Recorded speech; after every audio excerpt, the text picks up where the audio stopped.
और उन दहेज की लोरियों ने उसको दहेज मांगने पे टॉर्चर कर करके और उसको जला देते हैं। किसी तरीका से पड़ोसी आके उसको बचा लेते हैं। आधी जल चुकी है तो वो पड़ोसी पुलिस को फोन करके बुला लेते हैं। तो दरोगा जी आके उससे बयान ले रहे हैं और किस तरीके से अपने बयान देंगे वो।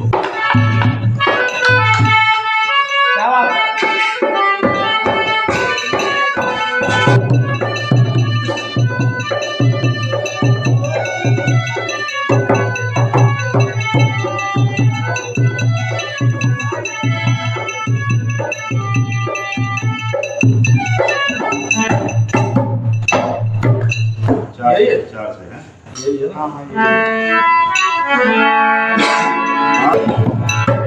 और दरोगा जी मेरे सास ससुर ने मैं करी कमरे में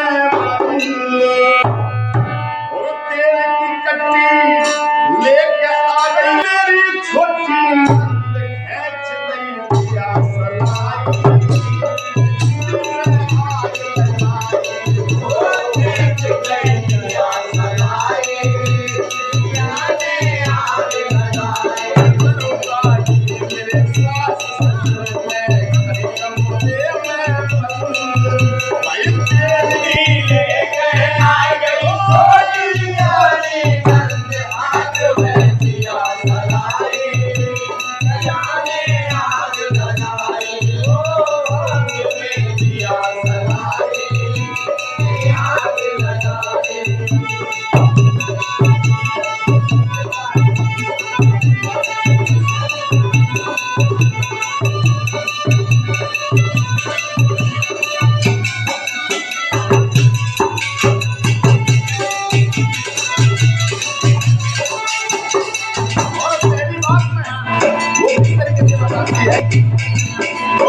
Hare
मन में अब